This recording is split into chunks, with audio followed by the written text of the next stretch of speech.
నమస్కారం మేడం. నమస్తే అండి. మామూలుగా క్యాన్సర్ అంటేనే చాలా భయపడుతున్న రోజులు కదా, సో జనరల్గా అంటే ఒక జెండర్ బేస్డ్ క్యాన్సర్ గురించి మాట్లాడదాం అనుకుంటున్నాను ఈరోజు మీతో.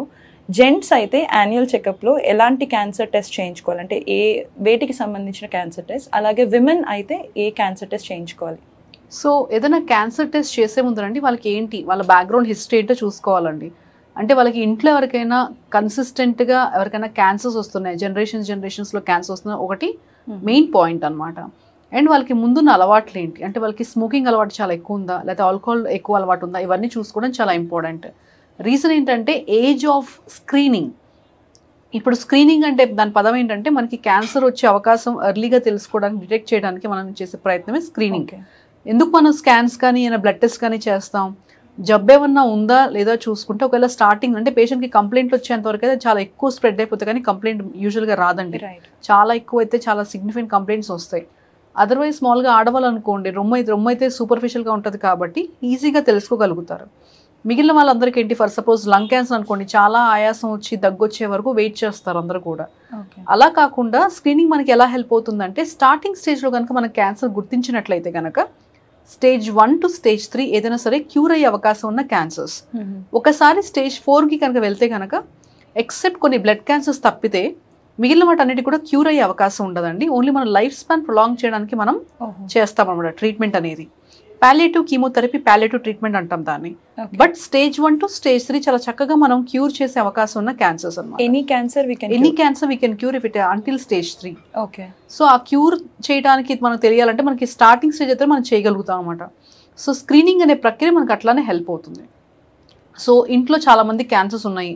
ఫర్ సపోజ్ ఇంట్లో అందరికీ రొమ్ము క్యాన్సర్ ఉంది, 30 years వాళ్ళ సిస్టర్ కూడా రొమ్ము క్యాన్సర్ వచ్చింది అనుకోండి. ఇలాంటి వాళ్ళకి ఏంటంటే కొంచెం తొందరగా స్క్రీనింగ్ స్టార్ట్ చేసుకోండి, జీన్స్ టెస్ట్ చేసుకోండి. జీన్స్ టెస్ట్ కనుక పాజిటివ్ అయితే కనుక మీకు ఎవరైతే ఇంట్లో యంగ్ ఎఫెక్ట్ అయ్యారంటే, ఫర్ సపోజ్ ఇంట్లో 30 years వాళ్ళకి క్యాన్సర్ వచ్చిన ఎఫెక్ట్ అయితే కనుక 20 years నుంచే స్క్రీనింగ్ స్టార్ట్ చేసుకోమని చెప్తాం, 10 years ముందర. సో అట్లా లేదు, వాళ్ళకి ఇంట్లో ఎటువంటి ప్రాబ్లం లేదు, లేకపోతే ఇంట్లో అసలు వాళ్ళకి ఆ పేషెంట్ ఎవరికి కూడా స్మోకింగ్ అలవాటు లేదు అనుకుంటే కనుక, మామూలుగా ఆడవాళ్ళకైతే 40 ఏళ్ళు దాటిన తర్వాత నుంచి క్యాన్సర్కి సంబంధించిన స్క్రీనింగ్ చేసుకోమని చెప్తామండి. మగవాళ్ళకైతే కనుక 40 to 50 years అనమాట. సో మగవాళ్ళకి ఏంటంటే యూజువల్లీ చాలా స్మోకింగ్ అలవాటు ఉండటం కానీ, టొబాకో కన్సంప్షన్ కానీ, ఆల్కహాల్ కానీ చాలా ఎక్కువ ఉంటుంది అనమాట. ఇలా ఉండే వాళ్ళకి స్ట్రిక్ట్గా 40 years కల్లా స్టార్ట్ చేయమని చెప్తాం. అలాంటి అలవాట్లు లేకుండా ఇంట్లో ఎటువంటి క్యాన్సర్ ప్రాబ్లమ్స్ ఇట్లాంటివి లేని వాళ్ళకి 50 years తర్వాత స్టార్ట్ చేసుకున్న మగవాళ్ళకి సరిపోతుంది. మగవాళ్ళకైతే కనుక ప్రాస్టేట్ క్యాన్సర్ వచ్చే అవకాశం ఉంటుంది కాబట్టి దానికి సంబంధించిన ఒక బ్లడ్ టెస్ట్, ఛాతీకి ఎక్స్రే, తర్వాత పొట్ట స్కాన్, ఇవే చెప్తామండి. ఒకవేళ స్మోకింగ్ అలవాటు ఉన్నట్లయితే కనుక లో డోస్ సిటీ స్కాన్ అంటాం, అంటే సిటీ స్కాన్ చాలా తక్కువ డోస్ రేడియేషన్ అది చేస్తాం అనమాట. అది ఇవి మగవాళ్ళకి. ఒక బ్లడ్ టెస్ట్, మోషన్లో ఏమన్నా బ్లడ్ వెళ్తుందా ఒకటి, రొటీన్ బ్లడ్ టెస్ట్ చెకప్ చేసుకోవచ్చు, ఛాతీకి ఎక్స్రే, పొట్ట స్కాన్. స్మోకింగ్ అలవాటు కనుక ఉన్నట్లయితే కనుక లో డోస్ సిటీ స్కాన్ ఛాతీకి. ఆడవాళ్ళకైతే ముఖ్యంగా 40 ఏళ్ళు దాటిన ఆడవాళ్ళు ప్రతి ఒక్కళ్ళు కూడా మ్యామోగ్రామ్ చేసుకోవాలండి. ఎక్స్రే మ్యామోగ్రామ్ ఈజ్ ఐడియల్ అండి. ఎక్స్రే అంటే ఎక్స్రే పరంగా మ్యామోగ్రామ్ చేస్తారు, అల్ట్రాసౌండ్ కాకుండా ఎక్స్రే పరంగా. ఎక్స్రే మ్యామోగ్రామ్, పొట్ట స్కాన్. వీళ్ళకి ఏంటంటే గర్భసంచి తర్వాత రొమ్ములకి బాగా ఫోకస్ చేస్తామండి ఆడవాళ్ళకి మోస్ట్ ఆఫ్ ద టైమ్స్. ఇక మిగిలిన యథావిధిగా చేసేది ఏముంటుందంటే, మామూలుగా ఛాతీకి ఎక్స్రే అందరికీ చేస్తాము. అది కాకుండా మోషన్లో బ్లడ్ ఏమైనా ఉందా అని చెప్పి స్క్రీనింగ్ అకల్ట్ స్టూల్ టెస్ట్ అంటాం. అంటే మోషన్ ఏమైనా బ్లీడింగ్ అవుతుందా, ఏమైనా ప్రాబ్లం ఉందంటే కనుక పేగుకు సంబంధించిన ప్రాబ్లం చూడటానికి చేస్తాం అనమాట. ఇవి చేసేది రెగ్యులర్గా. అంటే ఈ స్క్రీనింగ్ మీరు ఏజ్ వైజ్గా చెప్పారు కదా, అంటే 40 తర్వాత అయితే విమెన్ స్టార్ట్ చేయండి, 40 to 50 లోపు మెన్ స్టార్ట్ చేయండి అన్నట్టు. అలా కాకుండా ఏదైనా ఒక సిమ్టమ్ ఉన్నప్పుడు మనకి ఈజీగా ఫస్ట్ కనుక్కోవడానికి ఏదైనా ఒక సిమ్టమ్ ఉండి స్క్రీనింగ్కి వెళ్ళే ఆప్షన్ ఏమైనా ఉంటుందా? సిమ్టమ్ ఉంది అంటే, ఫర్ సపోజ్ మనకి బ్లడ్ బట్టలు వస్తాయి, తెల్లబట్ట అవ్వటం కానీ, అంటే ఆడవాళ్ళకి మైల్ అవ్వటం కానీ, తెల్లబట్ట అవ్వడం కానీ ఇట్లాంటివి ఉంటాయండి.